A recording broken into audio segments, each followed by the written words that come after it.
पेट में जब भी थोड़ी बहुत गड़बड़ होती है तो हम में से ज्यादातर लोग क्या करते हैं? फट से केमिस्ट के पास जाते हैं और एक गोली ले लेते हैं। लगता तो ये बहुत आसान है ना? पर क्या कभी हमने रुककर ये सोचा है कि उस छोटी सी गोली के पीछे की कहानी क्या है? चलिए आज इसी की पड़ताल करते हैं। जरा सोचिए, क्या हो अगर पेट की तकलीफ दूर करने वाली उस गोली का कोई ऐसा राज हो जिसके बारे में आपको पता ही ना हो। ये सिर्फ कोई डराने वाली बात नहीं है। ये उन दवाओं की कहानी है जो शायद अभी भी हमारे घरों में रखी हों। एक ऐसी कहानी जो हमारे पेट से शुरू होकर हमारे दिमाग की गहराइयों तक जाती है। डॉक्टर इसे एक नाम देते हैं, फंक्शनल डिस्पेप्सिया। सीधी सादी भाषा में ये वो हालत है जब पेट में बार बार दर्द, बेचैनी या भारीपन महसूस होता है, लेकिन जब आप जांच करवाते हैं तो सारे टेस्ट नॉर्मल आते हैं। और ये जितना सुनने में अजीब लगता है उतना ही आम भी है। और देखिए, जब कोई समस्या इतनी आम हो तो जाहिर है बाजार में उसका कोई ना कोई समाधान तो होगा ही। और यहीं पर एंट्री होती है उन दवाओं की जिन्हें हम आम तौर पर पेट चलाने वाली दवाएं कहते हैं। इनका जो साइंटिफिक नाम है वो है प्रोकाइनेटिक्स। अब ये प्रोकाइनेटिक्स क्या है? इन्हें आप अपने पेट के लिए एक पर्सनल ट्रेनर समझ लीजिए। जैसे जिम में ट्रेनर हमारी मांसपेशियों को सही ढंग से काम करने में मदद करता है, वैसे ही ये दवाएं पेट की मांसपेशियों को सही तालमेल के साथ काम करने के लिए उकसाती हैं ताकि खाना आसानी से पचकर आगे बढ़ सके। तो इस कहानी में हमारे 3 मुख्य किरदार हैं, मेटोक्लोप्रामाइड, डोमपेरिडोन और लीवोसल्पेराइड।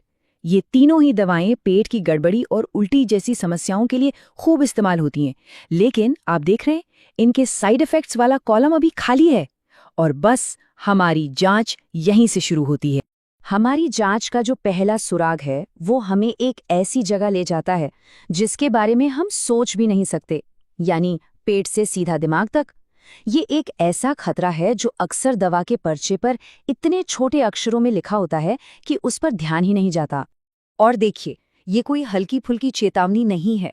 यूरोप की सबसे बड़ी दवा नियामक संस्था यानी यूरोपियन मेडिसिन्स एजेंसी ने साफ साफ कहा है कि इन दवाओं से दिमाग पर जो असर होता है उसका जोखिम पेट को मिलने वाले फायदे से कहीं ज्यादा बड़ा है, खासकर जब इन्हें लंबे समय तक या ज्यादा डोज में लिया जाए। लेकिन सवाल ये है कि पेट की दवा आखिर दिमाग तक पहुंच कैसे जाती है? असल में हमारे दिमाग के चारों तरफ एक बहुत ही मजबूत सुरक्षा घेरा होता है जिसे ब्लड ब्रेन बैरियर कहते हैं। ये एक किले की दीवार की तरह है जो हर किसी चीज को अंदर नहीं आने देता। मुश्किल तब होती है जब ये दवाएं इस दीवार को पार कर जाती हैं। तो होता क्या है? ये दवा एक दोधारी तलवार की तरह काम करती है। पेट में तो ये बहुत अच्छे से मांसपेशियों को नियंत्रित करती है, लेकिन जैसे ही ये दिमाग में पहुंचती है इसका कंट्रोल बिगड़ जाता है और ये मांसपेशियों को अजीब और अनचाहे सिग्नल भेजने लगती है। नतीजा, शरीर में झटके या ऐसी हरकतें जो हमारे कंट्रोल में नहीं होती। और इन अनचाही हरकतों के जो मेडिकल नाम हैं वो सुनने में काफी गंभीर हैं, जैसे कि टार्डीव डिस्किनेशिया, जिसमें चेहरा और शरीर अपनी मर्जी से अजीब हरकतें करने लगते हैं, या फिर पार्किंसनिज्म, जिसमें पार्किंसंस बीमारी ना होते हुए भी उसके जैसे लक्षण जैसे कि हाथ कांपना या शरीर में अकड़न दिखने लगते हैं। अगर आप सोच रहे हैं कि कहानी यहीं खत्म हो गई, तो ऐसा नहीं है। हमारी जांच का दूसरा सुराग हमें शरीर के सबसे जरूरी हिस्से की तरफ ले जाता है, हमारे दिल की ओर। धीरे धीरे मेडिकल जर्नल्स और ऑफिशियल वार्निंग्स सामने आने लगीं, और हैरानी की बात ये थी कि ये कोई नई खोज नहीं थी। ये सबूत तो सालों से मौजूद थे, और ये सब एक खास दवा की तरफ इशारा कर रहे थे, डोमपेरिडोन। और फिर एक नंबर सामने आया जो बहुत अहम था, 30 मिलीग्राम। एक के बाद एक स्टडीज में ये बात साफ हुई कि अगर कोई व्यक्ति एक दिन में 30 मिलीग्राम से ज्यादा डोमपेरिडोन लेता है तो वो अपने दिल को एक बहुत बड़े खतरे में डाल रहा है। और हम यहाँ सीने में हल्की जलन की बात नहीं कर रहे हैं, हम बात कर रहे हैं दिल की धड़कनों के तालमेल के बिगड़ने की, जिसे QTC प्रोलॉन्गेशन कहते हैं। और सबसे डरावनी बात, अचानक कार्डियक डेथ यानी दिल का दौरा पड़ने से अचानक मौत हो जाने का खतरा। तो अब हमारे सामने एक तस्वीर थी। एक तरफ थी पेट की एक आम सी समस्या और दूसरी तरफ थी ऐसी दवाएं जिनके साइड इफेक्ट्स बहुत ही खतरनाक थे। तो वैज्ञानिक समुदाय के सामने एक बहुत बड़ी चुनौती थी। क्या कोई ऐसा रास्ता निकल सकता है? क्या कोई ऐसी दवा बन सकती है जो अपना काम भी करे और ये गंभीर जोखिम भी पैदा न करे?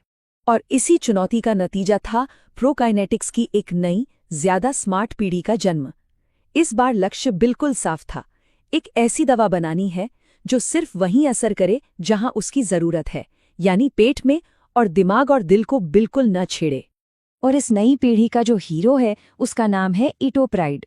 ये एक स्मार्ट दवा है जो एक तीर से दो निशाने लगाती है। ये न सिर्फ पुरानी दवाओं की तरह पेट की मांसपेशियों को काम करने के लिए उकसाती है, बल्कि एक दूसरे तरीके से भी मदद करती है। मतलब पेट की गति को डबल सपोर्ट मिलता है। लेकिन इसका असली कमाल तो इसकी बनावट में है। याद है वो दिमाग का हाई सिक्योरिटी चेक पॉइंट जिसकी हमने बात की थी? इटोप्राइड की बनावट ही कुछ ऐसी है कि उसके पास दिमाग में घुसने का एंट्री पास ही नहीं है। वो ब्लड ब्रेन बैरियर को पार कर ही नहीं पाती। इसका मतलब वो सिर्फ पेट में अपना काम करती है और दिमाग तक पहुंचकर कोई गड़बड़ नहीं करती।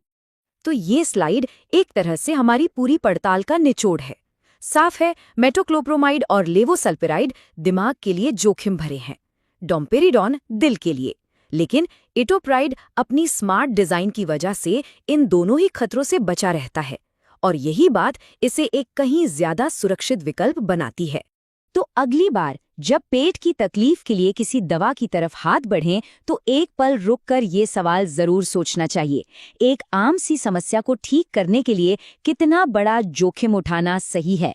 ये सिर्फ दवा के बारे में नहीं है, ये जानकारी के आधार पर सही फैसला लेने और अपनी सेहत को प्राथमिकता देने के बारे में है। डोम्पेरिडोन नाम तो सुना ही होगा, काफी जानी पहचानी आम सी दवा लगती है ना? लेकिन इसकी कहानी उतनी सीधी है नहीं जितनी दिखती है। तो आज हम इसी दवा के पीछे छिपे कुछ जटिल और विवादास्पद सच को जानने की कोशिश करेंगे। देखिए, दशकों से डोम्पेरिडॉन पेट की आम समस्याओं के लिए एक गो टू दवा रही है, जैसे कि मतली, पेट फूलना या गैस्ट्रोपेरेसिस। दुनिया भर में डॉक्टर्स इसे लिखते हैं और लाखों लोग राहत के लिए इस पर भरोसा करते आए हैं। लेकिन यही कहानी में एक बड़ा ट्विस्ट आता है।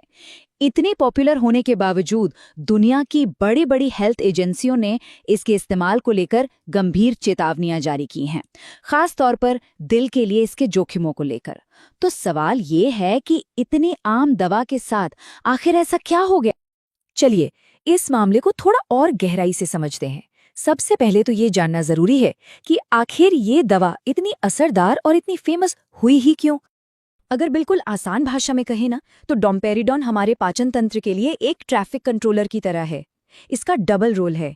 एक तो ये प्रोकाइनेटिक है, मतलब पेट की मांसपेशियों को सही दिशा में खाना आगे बढ़ाने में मदद करता है, और दूसरा ये एक एंटी एमेटिक भी है, यानी ये दिमाग के उस हिस्से को ब्लॉक करता है जिससे हमें उल्टी जैसा महसूस होता है। और इसकी सबसे खास बात पता है क्या है? देखिए, ये काम तो दिमाग और पेट में डोपामाइन रिसेप्टर्स पर ही करता है, लेकिन ये ब्लड ब्रेन बैरियर को पार नहीं करता। इसका मतलब है कि ये हमारे सेंट्रल नर्वस सिस्टम को परेशान किए बिना अपना काम कर जाता है। और यही बात इसे इसकी जैसी एक और दवा मेटोक्लोप्रामाइड से बिल्कुल अलग बनाती है। मेटोक्लोप्रामाइड ब्लड ब्रेन बैरियर को पार कर जाता है, जिससे टार्डिव डिस्किनेसिया जैसे गंभीर न्यूरोलॉजिकल साइड इफेक्ट्स का खतरा बढ़ सकता है। डोम्पेरिडॉन इस जोखिम से बचाता है, और शायद यही वजह थी कि इसे अक्सर ज्यादा सुरक्षित माना जाता था। लेकिन फिर कहानी पूरी तरह से बदल गई। इसकी सेफ्टी को लेकर बहुत गंभीर सवाल उठने लगे, और सारी दुनिया का ध्यान इसके एक ऐसे रिस्क पर गया जिसके बारे में शायद ही किसी ने सोचा था। हुआ ये कि वैज्ञानिकों और डॉक्टरों ने एक अजीब पैटर्न नोटिस करना शुरू किया। डोम्पेरिडॉन के इस्तेमाल और दिल की गंभीर समस्याओं के बीच एक लिंक दिख रहा था, जिसमें सडन कार्डियक डेथ यानी अचानक दिल का दौरा भी शामिल था। इस एक खोज ने पूरी मेडिकल कम्युनिटी में हलचल मचा दी, और हर कोई इसकी सेफ्टी को दोबारा जांचने पर मजबूर हो गया। पर यह जोखिम हर किसी के लिए एक जैसा नहीं था। रिसर्च में एक क्रिटिकल नंबर सामने आया, 30 मिलीग्राम प्रतिदिन। अगर इससे ज्यादा डोज ली जा रही थी तो जोखिम काफी ज्यादा बढ़ जाता था।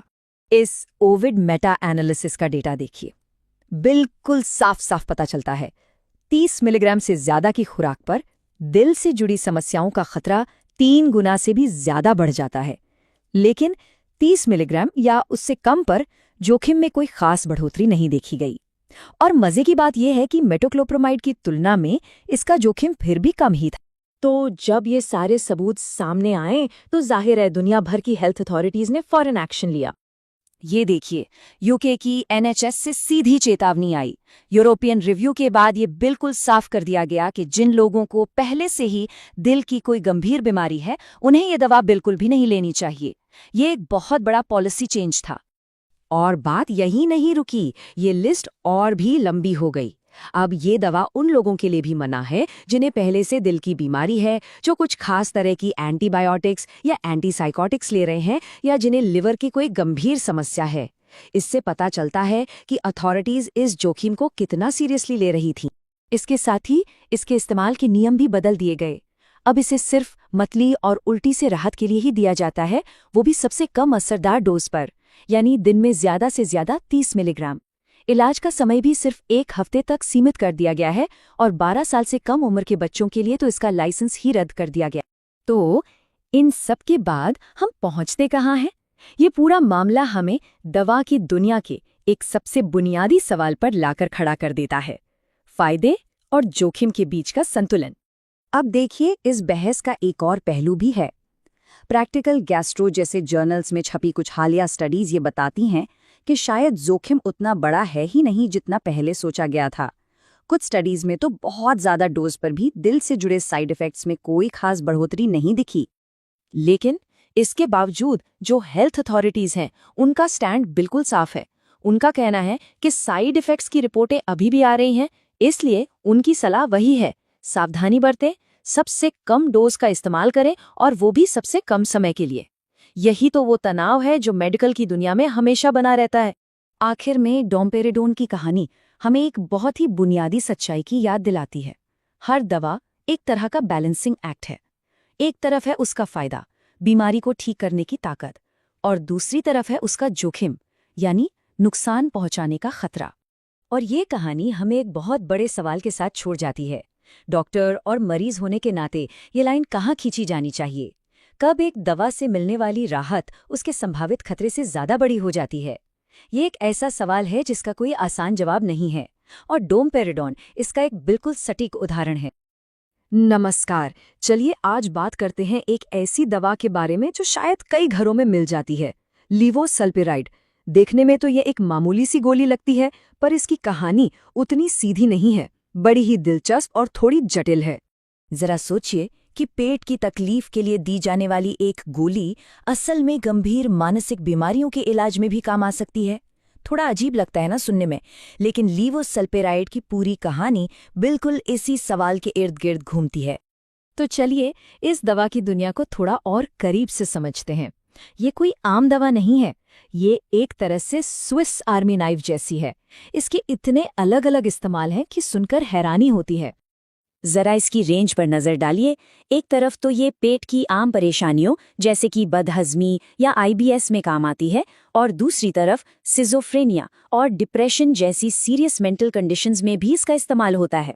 एक ही दवा के लिए इतनी बड़ी रेंज, सच में काफी चौंकाने वाली बात है। इसका सबसे कॉमन यूज पेट से जुड़ी प्रॉब्लम्स के लिए होता है, जैसे पेट का फूलना, बेचैनी या थोड़ा सा खाते ही पेट भर जाना। आमतौर पर डॉक्टर्स इसकी 25 मिलीग्राम की डोज दिन में 3 बार लेने को कहते हैं। तो सवाल ये उठता है कि आखिर एक ही दवा इतने अलग अलग काम कैसे कर लेती है? इसका राज हमारे दिमाग और पेट के कनेक्शन में, यानी ब्रेन गट कनेक्शन में छिपा है। चलिए इसके पीछे की साइंस को समझते हैं। बेसिकली इसका मेन काम है डोपामाइन नाम के एक केमिकल मैसेंजर को ब्लॉक करना। डोपामाइन को हमारे शरीर का एक ट्रैफिक कंट्रोलर समझ लीजिए, जो मूड, मूवमेंट और डाइजेशन सबको कंट्रोल करता है, और ये दवा उस कंट्रोलर के कुछ सिग्नल्स को रोक देती है।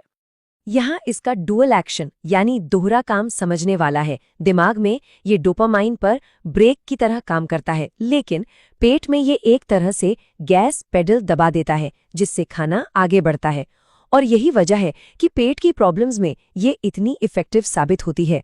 और डोपामाइन को ब्लॉक करने की यही शक्ति इसे इसकी दूसरी पहचान देती है, एक एटिपिकल एंटीसाइकोटिक की।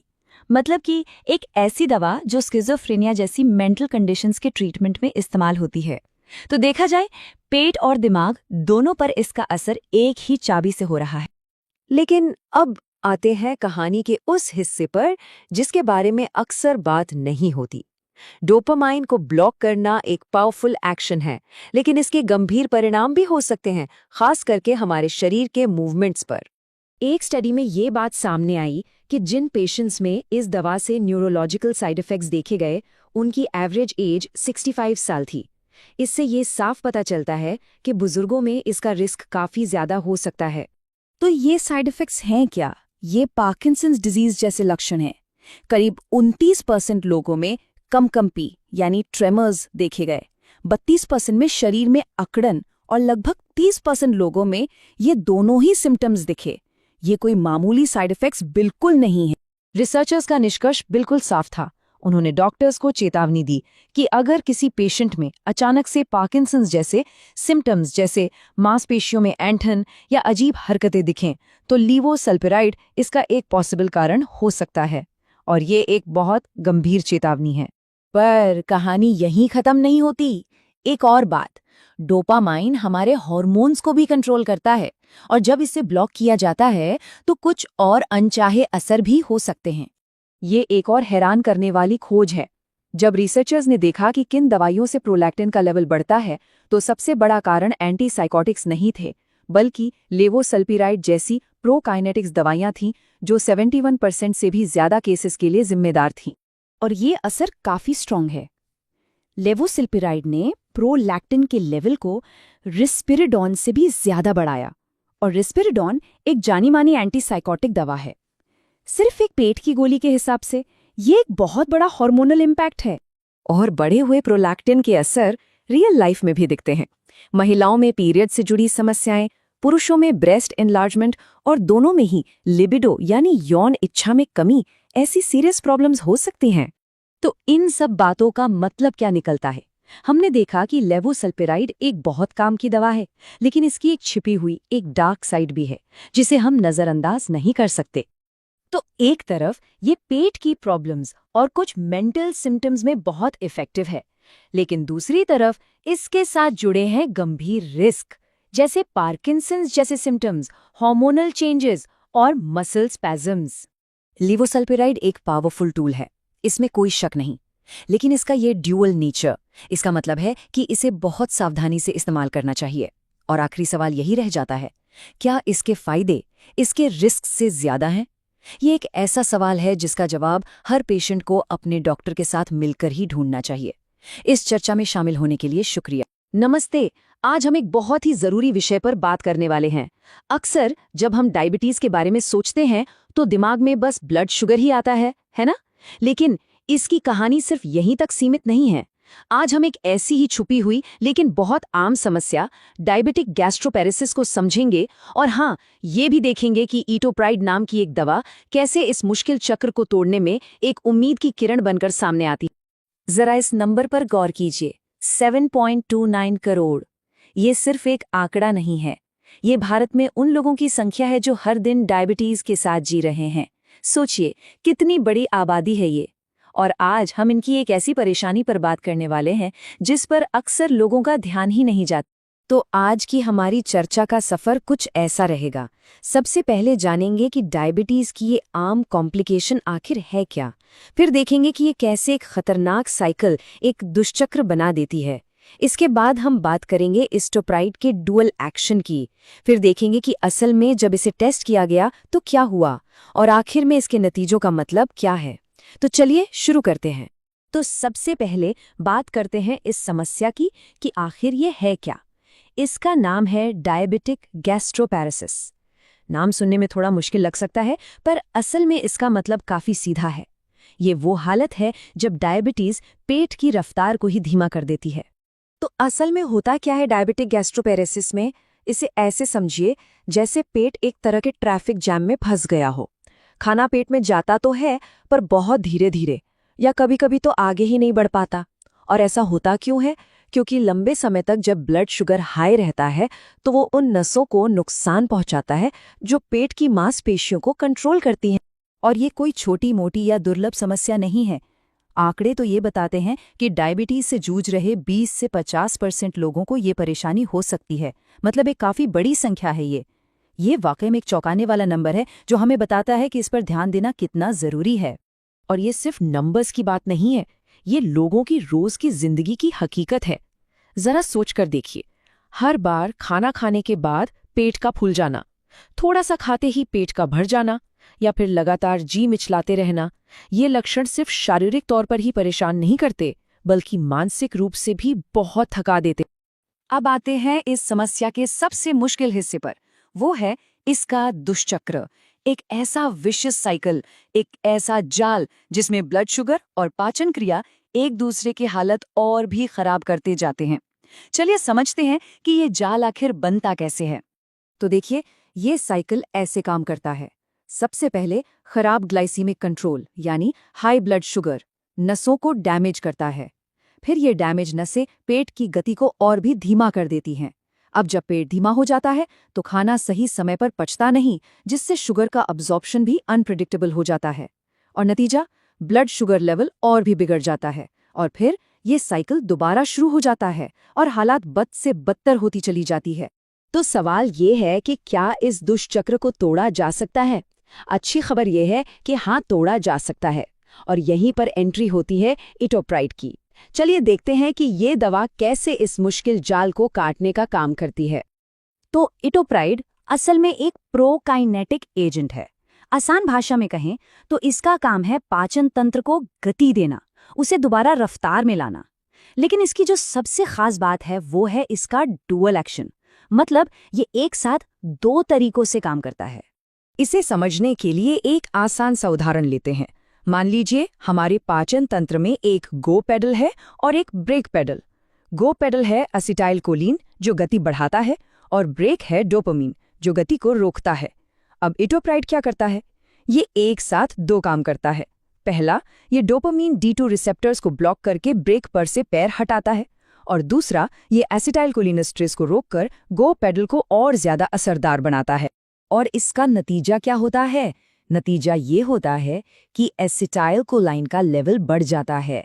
ये केमिकल मैसेंजर जो हमारे पाचन तंत्र की मांसपेशियों के लिए गो सिग्नल है, ज्यादा मात्रा में और ज्यादा देर तक काम कर पाता है, और बस पाचन तंत्र की रुकी हुई गाड़ी फिर से चल पड़ती है। और जानते हैं अच्छी बात क्या है? इटोप्राइड सिर्फ असरदार ही नहीं, बल्कि पुरानी दवाओं के मुकाबले ज्यादा सुरक्षित भी है। पुरानी प्रोकाइनेटिक्स जैसे सिसाप्राइड के साथ दिल की सुरक्षा को लेकर कुछ चिंताएं थीं, और वो दूसरी दवाओं के साथ भी इंटरैक्ट करती थीं।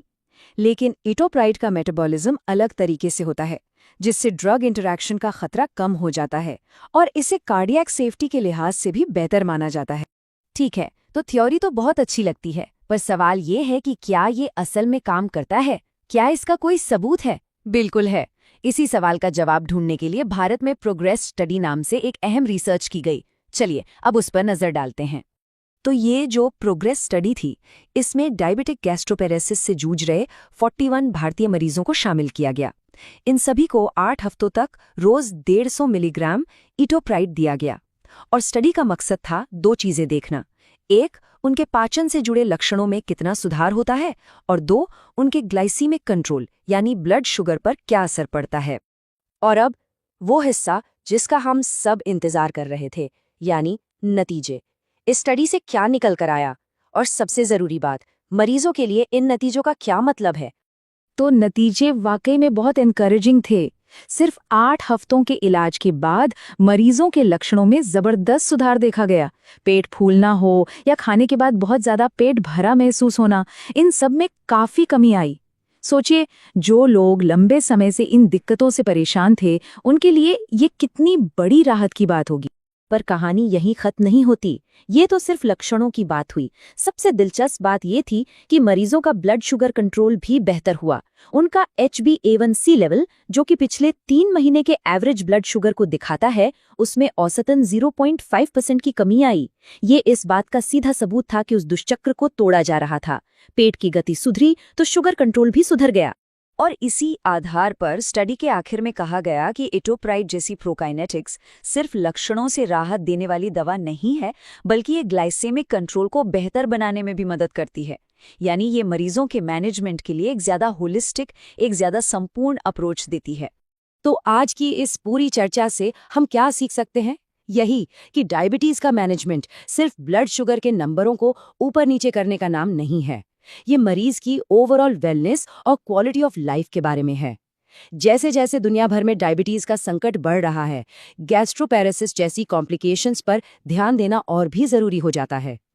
तो आखिर में सवाल यही है कि मरीज की पूरी सेहत को ध्यान में रखते हुए इस तरह की कॉम्प्लिकेशंस का मैनेजमेंट कैसे बेहतर किया जा सकता है। अच्छा, कभी ऐसा हुआ है कि दवा की दुकान पर दो लगभग एक जैसे नाम वाली दवाइयों को देख के कंफ्यूजन हुआ हो? ये बहुत आम बात है, और खासकर जब बात पैन डी और पैन 40 जैसी दवाओं की हो। नाम इतने मिलते जुलते हैं कि उलझन होना लाजमी है। तो चलिए आज इसी उलझन को सुलझाते हैं और समझते हैं कि इन दोनों में आखिर फर्क क्या है।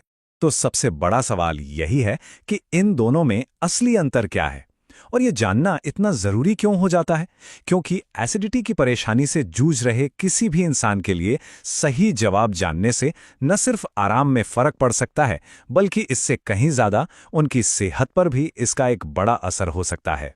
तो देखिए, इन दोनों के बीच का जो सबसे बड़ा फर्क है ना, वो है सिर्फ एक एक्स्ट्रा चीज का। पैन 40 में होता है सिर्फ पेंटोप्राजोल, जबकि पैन डी में पेंटोप्राजोल के साथ साथ डोम्पेरेडोन भी मिलाया जाता है।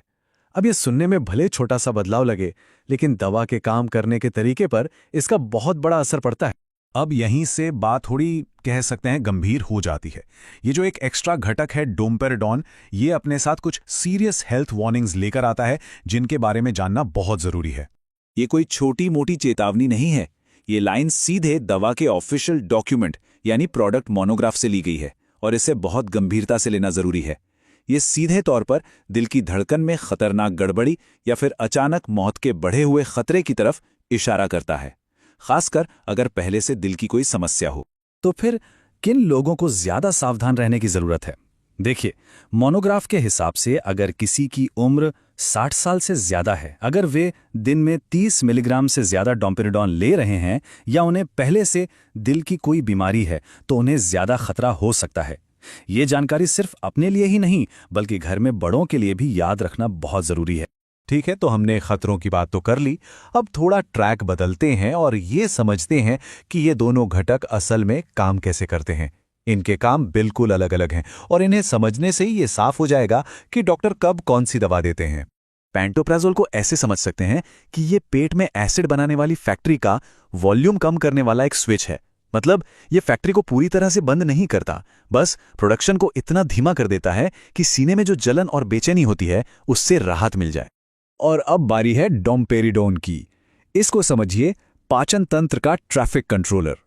इसका काम है ट्रैफिक को सुचारू रूप से चलाना, यानी खाने को पेट से निकालकर आंतों की तरफ सही रफ्तार से धकेलना। और यही वजह है कि ये मतली और उल्टी जैसी दिक्कतों में इतना आराम पहुंचाता है। तो चलिए कुछ आम सिचुएशंस देखते हैं। मान लीजिए किसी को सिर्फ एसिड रिफ्लक्स है, मतलब सीने में जलन, तो ऐसे में पैन 40 काफी होती है। लेकिन अगर जलन के साथ साथ जी मिचलाना, पेट फूलना और उल्टी जैसा भी लग रहा हो, तब पैन डी की जरूरत पड़ती है। और डायबिटिक गैस्ट्रोपैरेसिस जैसी खास स्थितियों में भी, जहां पेट बहुत धीरे धीरे खाली होता है, वहां पैन डी ही सही विकल्प होता है। तो हमने आज की बात तो कर ली, पर भविष्य में क्या? अच्छी खबर यह है कि रिसर्च लगातार चल रही है इस बात पर कि दवाएं लेना और ज्यादा आसान और सुविधाजनक कैसे बनाया जाए, खासकर उन लोगों के लिए जिन्हें गोलियां निगलने में परेशानी होती है। जरा इस पर एक नजर डालिए। 2025 का एक बिल्कुल नया रिसर्च पेपर एक ऐसी टैबलेट के बारे में बता रहा है जो कई लोगों के लिए गेम चेंजर हो सकती है। इन्हें कहते हैं ओरो डिस्पर्सिबल टैबलेट्स, या शॉर्ट में ओडीटीज। तो इन ओडीटीज में ऐसा क्या खास है? सोचकर देखिए, एक ऐसी गोली जिसे निगलने की जरूरत ही ना पड़े, बस जबान पर रखिए और ये कुछ ही सेकंड्स में घुल जाएगी। ये उन सब लोगों के लिए, खासकर हमारे घर के बुजुर्गों के लिए जिन्हें गोली निगलने में दिक्कत होती है, एक बहुत बड़ी राहत है। इसका मकसद एक ही है, लोगों के लिए अपनी जरूरी दवा लेना आसान से आसान बनाना। तो आज हमने काफी कुछ जान लिया। पैन डी और पैन 40 का फर्क, दोनों के फायदे नुकसान और भविष्य की टेक्नोलॉजी पर भी एक नजर डाली। पर इन सब में सबसे जरूरी बात क्या है जो हमें हमेशा याद रखनी है? याद रखने वाली सबसे बड़ी बात यह है कि अपनी सेहत के मामले में हम सबको प्रोएक्टिव होना होगा। जब भी डॉक्टर से बात हो तो उन्हें पूरी तस्वीर देनी चाहिए, सारे लक्षण बताने चाहिए, सिर्फ मेन वाला नहीं, अपनी पूरी मेडिकल हिस्ट्री, खासकर दिल से जुड़ी कोई भी बात खुलकर बतानी चाहिए। और जो भी दूसरी दवाएं चल रही हैं उनकी पूरी जानकारी देनी चाहिए। जितनी ज्यादा जानकारी डॉक्टर के पास होगी, उतना ही बेहतर इलाज मिल पाएगा। और आखिर में बस एक सवाल, क्या हम अपने प्रिस्क्रिप्शंस के बारे में सही सवाल पूछ रहे हैं? क्योंकि जितना ज्यादा हम जानेंगे, अपनी सेहत के लिए उतने ही बेहतर फैसले ले पाएंगे। इस जानकारी के लिए जुड़ने का शुक्रिया। सतर्क रहिए, स्वस्थ रहिए। चलिए आज बात करते हैं एक ऐसी दवा की जिसकी कहानी एक नाकामी से शुरू हुई, लेकिन उसने अनजाने में ही लाखों लोगों की जिंदगी बदल दी। यह कहानी है मेटोक्लोप्रोमाइड की। तो सवाल यही उठता है कि एक दवा जो दिल के इलाज के लिए बन रही थी और उसमें पूरी तरह से फेल हो गई, वो आज की तारीख में मेडिकल साइंस का इतना जरूरी हिस्सा कैसे बन गई? आइए इस दिलचस्प सफर पे चलते हैं। तो हमारी कहानी की शुरुआत होती है साइंस में होने वाले उन कमाल के हादसों से जो कभी-कभी सबसे बड़ी खोजों को जन्म दे देते हैं। बात है 1964 की। वैज्ञानिक दिल की धड़कन कंट्रोल करने वाली एक दवा प्रोकैनामाइड पर काम कर रहे थे। उन्होंने सोचा कि चलो इसमें कुछ बदलाव करके देखते हैं। एक नया कंपाउंड तैयार किया गया, लेकिन जब उसे टेस्ट किया तो बड़ी निराशा हुई। इस नए कंपाउंड का दिल पर तो लगभग कोई असर ही नहीं था। मतलब एक तरह से यह पूरा एक्सपेरिमेंट फेल हो गया। पर तभी उन्हें कुछ ऐसा दिखा जिसकी किसी को उम्मीद ही नहीं थी। इस फेल हो चुके कंपाउंड का एक बहुत ही जबरदस्त और हैरान करने वाला साइड इफेक्ट था। ये मतली और उल्टी रोकने में कमाल का था। इसने पेट के खाली होने की रफ्तार को भी तेज कर दिया था। और बस यहीं से मेटोक्लोप्रोमाइड का असली सफर शुरू हुआ। तो सवाल ये था कि आखिर ये काम कैसे कर रहा था? खैर, वैज्ञानिकों ने जल्द ही इस पहेली का पहला और सबसे सीधा साधा टुकड़ा खोज निकाला, और इसका कनेक्शन था हमारे दिमाग के एक केमिकल से, डोपामाइन। देखिए, हमारे दिमाग में एक खास हिस्सा होता है जिसे कीमोरिसेप्टर ट्रिगर जोन कहते हैं। इसका काम एक सिक्योरिटी गार्ड की तरह है जो हमारे खून को लगातार चेक करता रहता है। अगर इसे खून में कोई जहरीली या गड़बड़ चीज मिलती है तो ये फौरन एक स्विच ऑन कर देता है। इस स्विच का नाम है डोपामाइन D2 रिसेप्टर, और इसके ऑन होते ही उल्टी की प्रक्रिया शुरू हो जाती है। तो मेटोक्लोप्रोमाइड का काम बड़ा सिंपल था। ये उन D2 रिसेप्टर्स पर एक ढाल की तरह बैठ जाता है। अब जब शरीर उल्टी का सिग्नल भेजता है तो मेटोक्लोप्रोमाइड उसे उस स्विच तक पहुंचने ही नहीं देता। इस तरह उल्टी का मैसेज दिमाग में प्रोसेस होने से पहले ही रोक दिया जाता है। और बस इसी एक समझ के आधार पर मेटोक्लोप्रोमाइड कई समस्याओं के लिए एक भरोसेमंद दवा बन गई, जैसे कि गैस्ट्रोपेरेसिस, जिसमें पेट बहुत धीरे धीरे खाली होता है, GERD या एसिड रिफ्लक्स में, और यहाँ तक कि माइग्रेन और सर्जरी के बाद होने वाली मतली के लिए भी इसका इस्तेमाल होने लगा।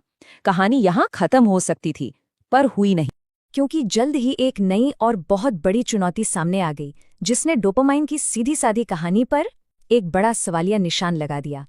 ये चुनौती थी सिस्प्लैटिन, एक प्लैटिनम बेस्ड कीमोथेरेपी दवा।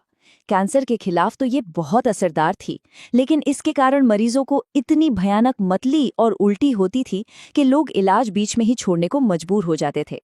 और उस समय के सभी एंटी-इमेटिक्स, जिसमें मेटोक्लोप्रोमाइड की नॉर्मल डोज भी शामिल थी, इसके सामने बिल्कुल बेअसर थे। लेकिन फिर डॉक्टरों ने एक तरह से हताशा में कुछ ऐसा किया जिसने सबको चौंका दिया। उन्होंने मरीजों को मेटोक्लोप्रोमाइड की बहुत ज्यादा हाई डोज दी, और नतीजा एकदम चमत्कारी था। हाई डोज ने सिस्प्लैटिन से होने वाली उल्टी को बहुत ही असरदार तरीके से रोक दिया। अब सवाल ये था कि आखिर ऐसा कैसे हुआ? अगर ये सिर्फ एक D2 ब्लॉकर है तो नॉर्मल डोज क्यों काम नहीं कर रही थी? ये रहस्य तब और गहरा हो गया जब वैज्ञानिकों ने दूसरे पावरफुल D2 ब्लॉकर्स को भी हाई डोज पर आजमाया। वो सब भी फेल हो गए। तो अब ये बात साफ हो गई थी, मेटोक्लोप्रोमाइड में कुछ तो खास था, कुछ ऐसा जो सिर्फ डोपामाइन से आगे की बात थी। यहाँ जरूर कुछ और चल रहा था, और वो कुछ और चीज थी एक दूसरा न्यूरोट्रांसमीटर, सेरोटोनिन, खास तौर पर एक रिसेप्टर जिसे 5-HT3 कहते हैं। अब ये रिसेप्टर्स मुख्य रूप से दिमाग में नहीं, बल्कि हमारी आंतों में मौजूद नसों के सिरों पर होते हैं, और ये नसें सीधे दिमाग के उल्टी वाले सेंटर से जुड़ी होती। और बस यहीं आकर पूरी पहेली सुलझ जाती है। होता यह है कि सिस्प्लैटिन जैसी कीमोथेरेपी आंतों की सेल्स को डैमेज करती है, जिससे वे भारी मात्रा में सेरोटोनिन छोड़ती हैं। ये सेरोटोनिन 5-HT3 रिसेप्टर्स को एक्टिवेट करके दिमाग को एक जबरदस्त उल्टी करो का सिग्नल भेजता है। मेटोक्लोप्रोमाइड की नॉर्मल डोज इन रिसेप्टर्स पर बेअसर रहती है, लेकिन हाई डोज में ये ना सिर्फ D2 रिसेप्टर्स को बल्कि इन 5-HT3 रिसेप्टर्स को भी ब्लॉक करने जितनी ताकतवर हो जाती है, यानी ये सिग्नल को उसके सोर्स पर ही बंद कर देती।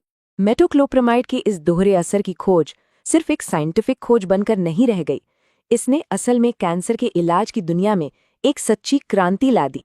देखिए ये कैसे हुआ।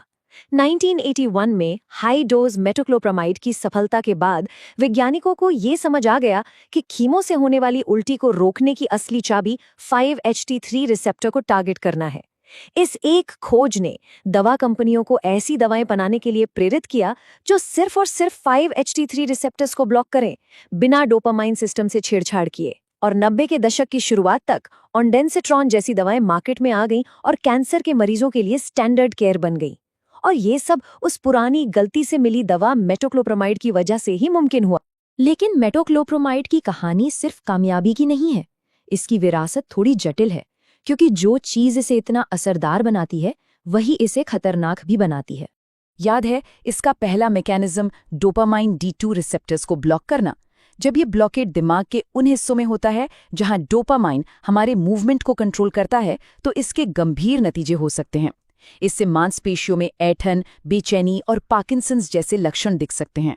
लेकिन सबसे ज्यादा चिंताजनक है टार्डिव डिस्किनेशिया, एक गंभीर मूवमेंट डिसऑर्डर जो दवा बंद करने के बाद भी परमानेंट हो सकता है। ये जोखिम इतना गंभीर है कि अमेरिका में इस दवा पर एक बॉक्स्ड वार्निंग है, जो कि सबसे ऊंचे लेवल की चेतावनी होती है। इसमें साफ साफ लिखा है कि लंबे समय तक इसका इस्तेमाल टार्डिव डिस्किनेशिया का खतरा बढ़ाता है और 12 हफ्तों से ज्यादा के इलाज से बचने की सलाह दी जाती है। इस जटिल विरासत के बावजूद मेटोक्लोप्रामाइड आज भी एक जरूरी और बहुत इस्तेमाल होने वाली दवा है, खासकर एक सस्ती जेनेरिक दवा के तौर पर। लेकिन जब कोई दवा जेनेरिक हो जाती है तो एक नया और बहुत जरूरी सवाल उठता है, क्या अलग अलग कंपनियों के वर्जन बिल्कुल एक जैसा काम करते हैं? ये पक्का करने के लिए रेगुलेटर्स बायो इक्विवेलेंस स्टडीज करवाते हैं। ये डेटा जो आप देख रहे हैं, ये एक असली स्टडी का है। इसमें 2 चीजें देखी जाती हैं, पीक कॉन्सेंट्रेशन यानी Cmax कि दवा का खून में पीक लेवल कितना है, और टोटल एक्सपोजर यानी AUC कि शरीर में दवा का कुल असर कितना है। अब इन नंबर्स को देखिए, जेनेरिक और ओरिजिनल ब्रांडेड दवा के लिए लगभग एक जैसे हैं, है ना? ये डेटा साबित करता है कि दोनों दवाएं एक दूसरे की जगह पर सेफ्टी के साथ इस्तेमाल की जा सकती हैं। तो मेटोक्लोप्रामाइड की कहानी एक फेल हुई कार्डियक दवा से शुरू हुई और हमें डोपामाइन, सेरोटोनिन, कैंसर केयर में क्रांति और जेनरिक दवाओं की सेफ्टी के बारे में सिखा गई। ये हमें सोचने पर मजबूर करती है, हमारी दवा की अलमारियों में रखी और कौन सी साधारण दवाएं हैं जो अपने अंदर ऐसे ही अनकहे और दुनिया बदलने वाले रहस्य छिपाए बैठी हैं। कभी कभी हमारा शरीर ना हमें कुछ ऐसे सिग्नल देता है जिन्हें हम समझ ही नहीं पाते। पेट में वो जो लगातार जलन या दर्द होता है। आज हम एक ऐसी ही आम पहेली को सुलझाने जा रहे हैं और देखेंगे कि आखिर साइंस ने इसका जवाब कैसे ढूंढा। हम में से कई लोगों ने कभी न कभी पेट की परेशानी तो महसूस की ही होगी, पर सोचिए अगर वो जलन या भारीपन किसी आम अपच से कहीं ज्यादा हो तो? बस यहीं से हमारी आज की कहानी शुरू होती है। तो चलिए इस गुत्थी को सुलझाते हैं। इस हालत का जो ऑफिशियल नाम है वो है फंक्शनल डिस्पेप्सिया, या शॉर्ट में कहें तो FD। अब इसका मतलब ये है कि लक्षण तो एकदम असली हैं, लेकिन जब डॉक्टर्स जांच करते हैं ना तो उन्हें कोई अल्सर या सूजन जैसा कोई ठोस कारण मिलता ही नहीं। और ये बात किसी के लिए भी बहुत फ्रस्ट्रेटिंग हो सकती है। और सुनिए, ये कोई मामूली बात नहीं है। पश्चिमी देशों में ये 10 से 20% अडल्ट आबादी को प्रभावित करती है। जरा सोचिए, इसका मतलब है कि लगभग हर 5 से 10 लोगों में से एक इस अनसुलझी परेशानी से जूझ रहा है। तो चलिए इस रहस्यमयी हालत के अलग अलग पहलुओं को जरा समझते हैं और देखते हैं कि साइंस इस पहेली को आखिर सुलझा कैसे रहा है। तो देखिए, फंक्शनल डिस्पेप्सिया असल में कोई एक बीमारी नहीं है, बल्कि इसके 2 अलग अलग चेहरे हैं। पहला है एपिगैस्ट्रिक पेन सिंड्रोम या EPS, इसमें मेनली दर्द और जलन महसूस होती है। और दूसरा है पोस्टप्रांडियल डिस्ट्रेस सिंड्रोम या PDS, इसमें खाने के बाद पेट में भारीपन और जल्दी पेट भर जाने का एहसास होता है। और पता है, लक्षणों के इसी फर्क ने डॉक्टर्स को 2 बिल्कुल अलग अलग इलाज के थ्योरीज तक पहुंचा दिया। आइए देखते हैं कि वो क्या थी।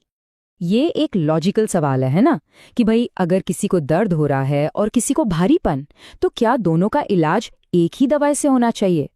यही वो बड़ा सवाल था जिसका जवाब साइंटिस्ट ढूंढ रहे थे। तो मैदान में दो मेन कंटेंडर्स थे। एक तरफ थी रिबेप्राजोल, एक एसिड ब्लॉकर। इसकी थ्योरी ये थी कि पेट का एसिड ही सारी प्रॉब्लम की जड़ है। और दूसरी तरफ थी आइटोप्राइड, एक मूवमेंट मैनेजर। इसकी थ्योरी थी कि प्रॉब्लम पेट की मांसपेशियों की धीमी गति में है।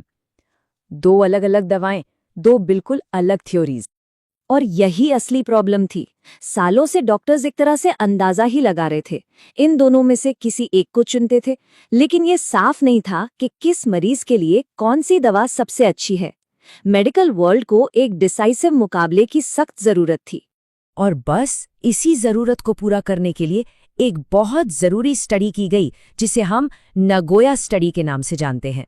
इसका मकसद बिल्कुल साफ था, इन दोनों दवाओं को आमने सामने खड़ा करके देखना कि असली विनर कौन है और किस मरीज के लिए कौन ज्यादा इफेक्टिव है। अब इस स्टडी को करने के लिए रिसर्चर्स ने एक तरह की फेयर फाइट डिजाइन की। ये डिजाइन थोड़ा कॉम्प्लेक्स लग सकता है, लेकिन इसका सिर्फ एक ही मकसद था, ये पक्का करना कि कोई भेदभाव ना हो। उन्होंने ऐसा डिजाइन बनाया ताकि किसी भी तरह का बायस नतीजों पर असर न डाल पाए और हमें सिर्फ सच्चाई का पता चले। तो ये फेयर फाइट हुई कैसे? देखिए, एफडी से जूझ रहे 134 मरीजों को लिया गया, फिर पूरी तरह से रैंडम तरीके से उन्हें दो ग्रुप्स में बांटा गया। एक को मिली रेबेप्राजोल और दूसरे को आइटोप्राइड। 4 हफ्तों तक सबने अपनी अपनी दवा ली और अपने सिम्टम्स पर नजर रखी, और आखिर में सारा डेटा एनालाइज किया गया।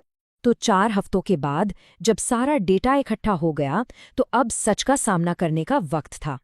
चलिए देखते हैं कि सबूत क्या कहते हैं। दोनों दवाएं आमने सामने थीं और अब नतीजों का वक्त था। क्या एसिड ब्लॉकर जीता या मूवमेंट मैनेजर? और पहला बड़ा नतीजा ये था, जब सभी एफडी मरीजों को एक साथ देखा गया तो एसिड ब्लॉकर यानी रिबेप्राजोल ने आइटोप्राइड के मुकाबले लक्षणों में कहीं बेहतर सुधार दिखाया। ये क्लियर कट जीत थी। लेकिन जैसा कि साइंस में अक्सर होता है, पूरी कहानी इतनी सीधी नहीं थी। असली दिलचस्प मोड़ तो तब आया जब रिसर्चर्स ने डेटा को एफडी के 2 टाइप्स यानी दर्द वाले और भारीपन वाले के हिसाब से अलग अलग देखा। जिन मरीजों का मेन सिम्टम दर्द और जलन था, उनके लिए नतीजा बिल्कुल साफ था। रेबेप्राजोल जबरदस्त तरीके से इफेक्टिव थी, जबकि आइटोप्राइड का कोई खास असर दिखा ही नहीं। ये इस बात का एक मजबूत सबूत था कि दर्द के पीछे पेट का एसिड एक बड़ी भूमिका निभाता है। और फिर आया सबसे हैरान करने वाला नतीजा। जिन मरीजों का मेन सिम्टम खाने के बाद भारीपन था, उनके लिए दोनों दवाएं इफेक्टिव थीं। जी हां, रेबेप्राजोल और आइटोप्राइड दोनों ने ही लक्षणों में लगभग बराबर का सुधार दिखाया। ये एक ऐसा मुकाबला था जो बिल्कुल अनएक्सपेक्टेड तरीके से टाई हो गया। तो इन सभी नतीजों का आखिर मतलब क्या निकलता है? असल में ये हमें इलाज के लिए एक ज्यादा साफ रास्ता दिखाते हैं। इस पूरी स्टडी का जो सार है, वो एक लाइन में कहा जा सकता है। रेबेप्राजोल यानी एसिड ब्लॉकर दर्द और भारीपन दोनों तरह के लक्षणों पर काम करता है, जबकि आइटोप्राइड यानी मूवमेंट मैनेजर मुख्य रूप से सिर्फ भारीपन वाले लक्षणों के लिए ही काम करता है। तो सबसे बड़ा सबक ये है कि पेट के एसिड को कंट्रोल करना एक बहुत पावरफुल स्ट्रैटेजी है। ये न सिर्फ दर्द और जलन में मदद करता है, बल्कि खाने के बाद होने वाले भारीपन में भी उतना ही कारगर है। और ये एक ऐसी बात थी जिसकी पहले उम्मीद नहीं की गई थी।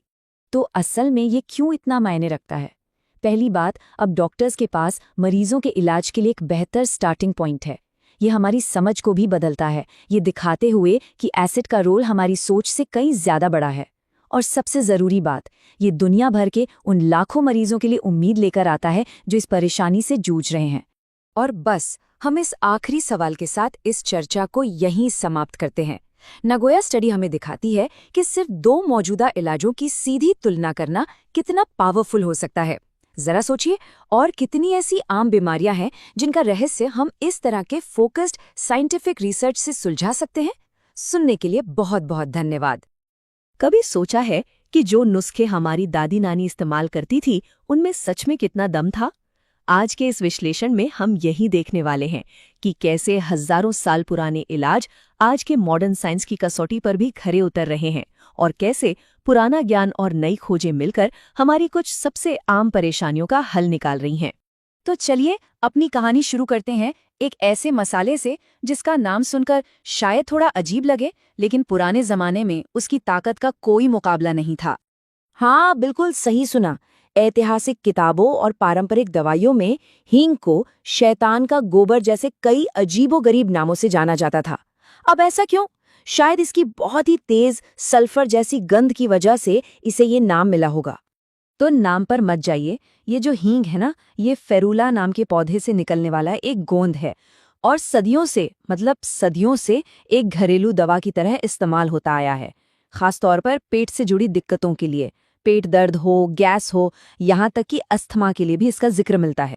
हींग की तरह ही न जाने कितने पुराने नुस्खे पाचन को दुरुस्त करने के लिए जाने जाते हैं। तो चलिए इसी कड़ी में अब एक पुराने नुस्खे से हटकर आज की एक बहुत ही आम और कह सकते हैं स्ट्रेस भरी समस्या पर आते हैं। ये समस्या है नए पेरेंट्स की, जब उनके नन्हे बच्चे को पेट दर्द होता है, जिसे हम कॉलिक कहते हैं। और ये सिर्फ बच्चे का रोना नहीं होता। सोचिए, जब एक नन्हा सा बच्चा घंटों तक चुप ही ना हो तो पेरेंट्स पर क्या बीतती होगी। ये पूरे परिवार के लिए बहुत ज्यादा तनाव और चिंता की वजह बन जाता है। अच्छा, तो डॉक्टर्स इसे कैसे पहचानते हैं? इसके लिए एक सिंपल सा 3 का नियम है। मतलब अगर कोई बच्चा दिन में 3 घंटे से ज्यादा रोए, हफ्ते में 3 दिन से ज्यादा और ऐसा 3 हफ्तों से ज्यादा चले तो उसे कॉलिक माना जाता है। और कॉलिक में बच्चा सिर्फ रोता नहीं है, वो अपनी मुट्ठियां भींच लेगा, पैरों को पेट की तरफ खींचेगा, चेहरा एकदम लाल हो जाता है और पेट भी फूला फूला सा लगता है। ये सब देखकर ही पता चल जाता है कि बच्चे को कितनी तकलीफ हो रही है। तो सवाल ये है कि इसका इलाज क्या है? और मजे की बात ये है कि इसका कनेक्शन फिर से उन्हीं पुराने नुस्खों से जुड़ता है। कैसे? चलिए इसे गहराई से समझते हैं। यहीं पर आकर मिलते हैं पुराना ज्ञान और आज का विज्ञान। इसके इलाज में 3 मेन चीजें हैं। 2 पारंपरिक तेल, सोआ यानी डिल ऑयल और सौंफ का तेल, और उनके साथ एक मॉडर्न दवा सिमिथिकोन। और कमाल की बात यह है कि ये तीनों मिलकर काम करते हैं। देखिए, सोआ और सौंफ का तेल ये तो पारंपरिक तौर पर पेट की ऐंठन और मरोड़ को शांत करते हैं, पाचन को आराम देते हैं। और जो मॉडर्न दवा है सिमिथिकॉन, वो क्या करती है? वो पेट में बने गैस के बुलबुलों को फोड़ देती है। इससे गैस आसानी से निकल जाती है और बच्चे को तुरंत राहत मिलती है। अब ये सुनने में तो सब बहुत अच्छा लग रहा है ना, लेकिन क्या ये सच में काम करता है? मतलब इसका कोई साइंटिफिक प्रूफ भी है? तो सबसे बड़ा सवाल यही है, क्या इसका कोई वैज्ञानिक सबूत है कि ये कॉम्बिनेशन वाकई असरदार है भी या नहीं? हाँ, बिल्कुल है। इसका जवाब मिलता है 2021 की एक क्लिनिकल स्टडी से, जिसका नाम था ट्यूम्स अप स्टडी। इस स्टडी में कॉलिक से परेशान 200 बच्चों पर इसी कॉम्बिनेशन को टेस्ट किया गया, ये देखने के लिए कि ये कितना असरदार और कितना सेफ है। अब जरा इस ग्राफ को देखिए, नतीजे चौंकाने वाले थे। सिर्फ 7 दिन के अंदर बच्चों का ज्यादा रोना, चिड़चिड़ापन, नींद खराब होना, इन सब लक्षणों में जबरदस्त कमी आई। ये जो ऑरेंज बार हैं, ये इलाज से पहले की हालत दिखा रहे हैं और नीले वाले इलाज के बाद की। फर्क साफ दिख रहा है। और ये आंकड़ा तो देखिए, बच्चों के रोने का जो औसत टाइम था वो हर दिन 3.5 घंटे से घटकर सिर्फ 25 मिनट रह गया। मतलब 3 घंटे से भी ज्यादा की कमी। सोचिए पेरेंट्स के लिए ये कितनी बड़ी राहत होगी। और ये सिर्फ नंबरों की बात नहीं थी।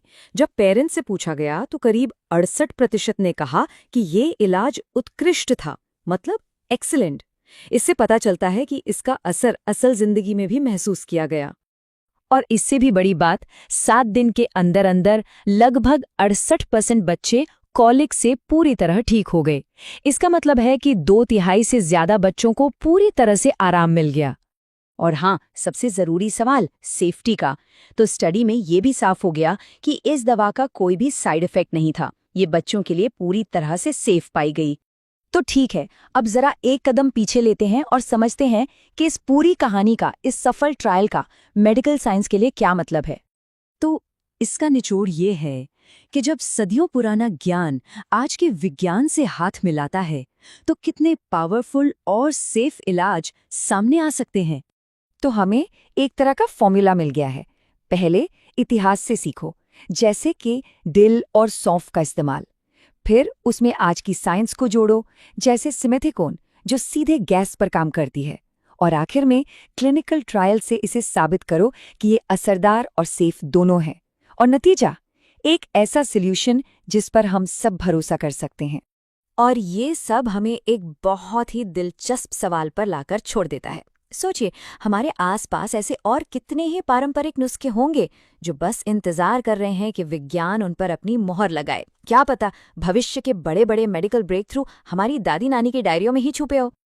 वीडियो पसंद आया हो तो लाइक करें और चैनल द मेडिको टिप्स को सब्सक्राइब करना ना भूलें। धन्यवाद।